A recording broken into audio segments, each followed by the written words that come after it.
Jessica Radcliffe avait 38 ans, mais toute sa vie semblait avoir été tracée dès ses 13 ans. C'était l'été où elle avait vu, pour la première fois, un orque bondir hors de l'eau.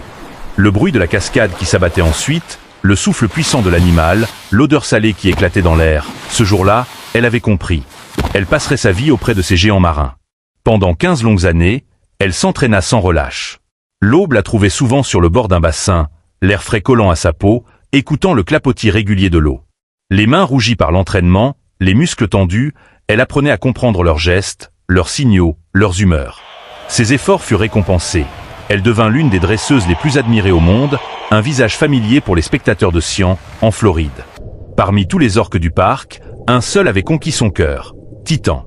7 mètres de muscles, 6 tonnes de puissance brute.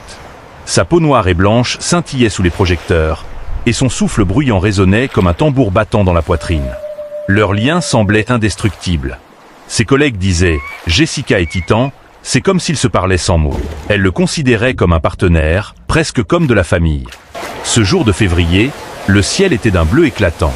L'air était rempli de rires d'enfants, du parfum sucré des snacks, du brouhaha des conversations. L'amphithéâtre s'emplissait rapidement. On sentait la chaleur du soleil sur la peau, mêlée à la fraîcheur de l'air marin qui soufflait depuis le bassin. Elle ajusta sa combinaison noire, passa ses doigts sur ses cheveux attachés en queue de cheval, inspira profondément l'air humide et salé. Le numéro prévu était spécial. Titan devait la soulever hors de l'eau, un moment toujours spectaculaire. L'eau scintillait sous les rayons du soleil. Les gradins vibraient d'attente. Jessica donna le signal, un geste qu'ils avaient répété des centaines de fois. Titan approcha, puis hésita. Une fraction de seconde de silence pesa dans l'air. Jessica pensa à un simple caprice, lui adressa un sourire rassurant, et s'avança un peu plus vers le bord. C'est à cet instant que tout bascula. Dans un mouvement fulgurant, les mâchoires massives de Titan se refermèrent sur sa queue de cheval. La sensation fut brutale, la traction irrésistible.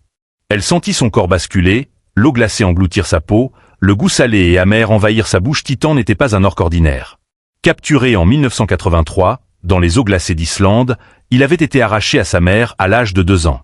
Toute sa vie, il l'avait passé dans un bassin, enfermé dans un espace des millions de fois plus petit que l'océan. Derrière ces acrobaties impressionnantes se cachait une histoire sombre. Une dresseuse morte en 1991, des signes répétés d'agressivité, des refus d'obéir, des comportements inquiétants envers les autres orques. Ces signaux avaient été documentés dans des rapports internes, mais jamais révélés au public. Le parc préférait protéger son image et ses profits plutôt que la sécurité. Jessica connaissait ces rumeurs, mais elle pensait pouvoir calmer Titan avec l'amour, la patience et la confiance. Ce qu'elle ne voyait pas, c'était la rage